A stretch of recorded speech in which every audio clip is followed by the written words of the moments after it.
Cat walk చేస్తున్న చందు చెప్ప కొత్త రోడ్లో నిగనగలాడుతున్నావు. ఎవరు నువ్వు? పాడు పాడు గజల. నువ్వు ఎంచుకున్న రాగం ఏంటి, తీసుకున్న తాళం ఏంటి? పాట ఉన్నదే నెంబరు, నువ్వు పాడుతున్న టెంపో తగిడి మీ 2-4. Hello, welcome to Chandu's chapters. So పొద్దున 6:20కి మీ ముఖ చిత్రాలు అందరూ స్లీపీ మోడ్ లో. మార్నింగ్ 5 కంతా పిల్లల్ని లేపేసరికి బాగా స్లీపీ మోడ్ లో ఉన్నారు. బట్ ఫ్రెండ్స్ అందరూ గ్యాదర్ అయ్యేసరికి యాక్టివ్ అయ్యారు కొంచెం. మేమైతే స్వీడన్ లోనే హైయెస్ట్ వాటర్ ఫాల్ చూడడానికి బయలుదేరేసాము. ఇదైతే 6 hours జర్నీ టైం మా ఇంటి నుంచి. బట్ ఆల్మోస్ట్ మేము బ్రేక్స్ తీసుకొని 6:30 to 7 పట్టింది. ఏం పాట కావాలమ్మా నీకు? ఒక ప్రాణం.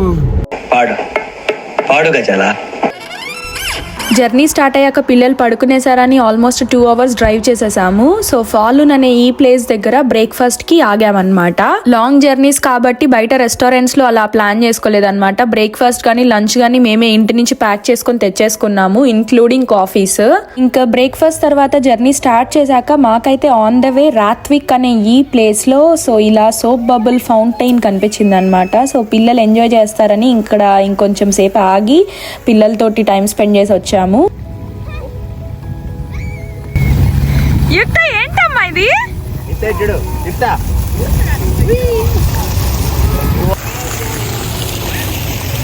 ఏనా నా కొత్త డ్రెస్ వేసావు, మళ్ళీ జాకెట్ తో వేసేసావు.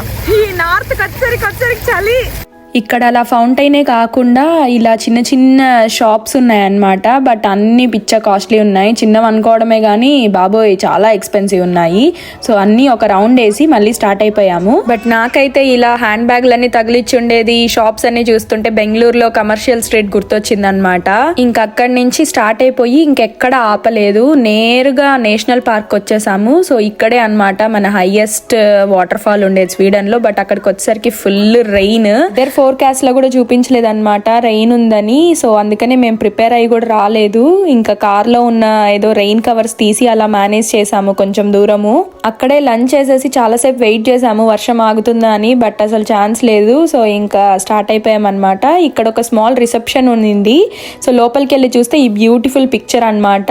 అసలు ఈ వాటర్ ఫాల్ వింటర్ లో వస్తే ఇలా ఉంటదంట. సేమ్ టు సేమ్ మన అమర్నాథ్ అలా ఉన్నింది.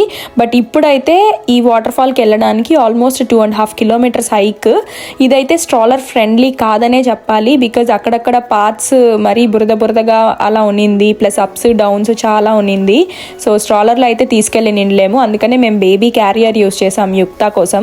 వర్షంలో మా తిప్పలు చూసారా. ఆ రిసెప్షన్ లో డస్ట్బిన్ కవర్స్ ఏవో దొరికితే అది పిల్లలు తడవకుండా కవర్లు వాళ్ళకి వేసామన్నమాట. బట్ ఏమైనా అంత వర్షంలోనూ చుట్టూ ఫ్రెండ్స్ ఉన్నారంటే అది ఫుల్ ఫన్నే. మరి మా ఆయనలో అయితే ఒక మ్యూజిక్ డైరెక్టర్ బయటకు వచ్చాడు ఏకంగా. జల జల జారుతున్న న్యూ పేస్ కారులా. నువ్వు ఎంచుకున్న రాగం ఏంటి, తీసుకున్న తాళం ఏంటి? పాట ఉన్నదే నెంబరు, నువ్వు పాడుతున్న టెంపో తగిడి మీ 2-4.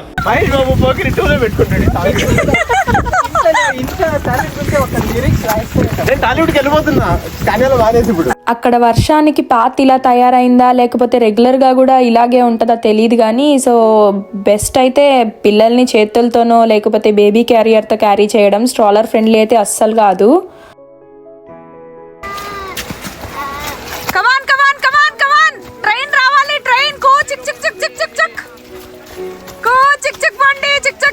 పిల్లలుంటే ఇలా ఎత్తుకొని పోవాలి.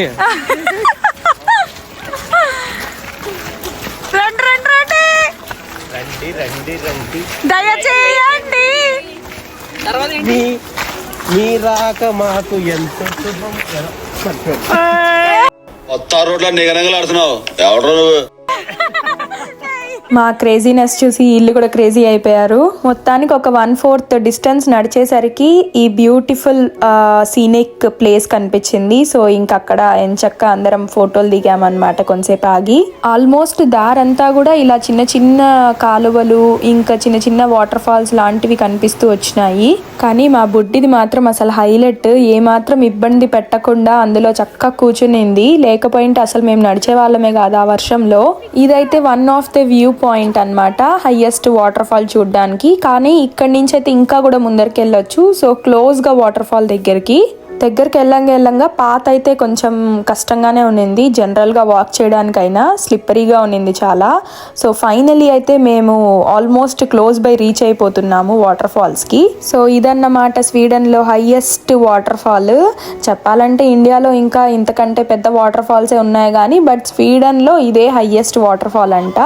అండ్ నాకైతే ఇన్ పర్టికులర్ స్నో టైంలో వచ్చి చూడాలని అనిపించింది. అసలు వింటర్ టైంలో పిక్చర్ అయితే ఇందాక చూపించాను కదా, ఆసమ్ ఉనింది. మేబీ ఈ వింటర్లో మళ్ళీ ట్రై చేయొచ్చేమో ఈ హైక్. అలా మా వాళ్ళందరూ మంచిగా ఫోటోలు దిగేశాక ఇంకా రిటర్న్ స్టార్ట్ అయ్యామన్నమాట. రిటర్న్లో మా బుడ్డిదాన్ని ఇంకా నేను క్యారీ చేశాను. అసలు చాలా అంటే చాలా కష్టం అనిపించింది కొంచెం దూరంకే. అసలు మా ఆయన ఎలా మోసాడో ఏంటో మరి. ఏంటి మీ ముఖ చిత్రాలు? ముఖ చిత్రాలు ఇలా ఉన్నాయి. అవును, ఇంతకీ మళ్ళీ మేము ఎక్కడికి హైక్ చేస్తున్నామో మీకు చెప్పలేదు కదా. సో వరల్డ్లోనే చాలా చాలా ఓల్డెస్ట్ ట్రీ అంట, దాన్ని చూడడానికి మేము ఇప్పుడు హైక్ చేస్తున్నాము. ఇది మళ్ళీ సమ్ మిడ్ వ్యూ పాయింట్ నుంచి 2.5 కిలోమీటర్స్ అని కింద బోర్డు పెట్టారు. సో మేమైతే మార్కింగ్స్ బట్టి స్టార్ట్ అయిపోయాము నడుచుకుంటూ. మెయిన్ ఆ దారంతా కూడా కొంచెం కచ్చపచ్చగా బురదగా ఉన్నింది, అసలు మోటివేషనే రాలేదు. కానీ సగం దూరంకి వెళ్ళాక కొంతమంది రిటర్న్ వచ్చిన వాళ్ళేమో మాకే చెట్టు కనిపించలేదు అన్నారు. సో ఇంకా అసలు పూర్తిగా మోటివేషన్ వెళ్ళిపోయి రిటర్న్ అయిపోదాం అనుకునేటప్పుడు ఒక ముసలి అవ్వ కనిపించింది అనమాట. ఆ అవ్వ పిక్చర్ చూపించింది. సో ఇటు వెళ్ళండి మీకు కనిపిస్తుంది అని చెప్పింది. ఇంకా మళ్ళీ స్టార్ట్ చేసాము హైక్.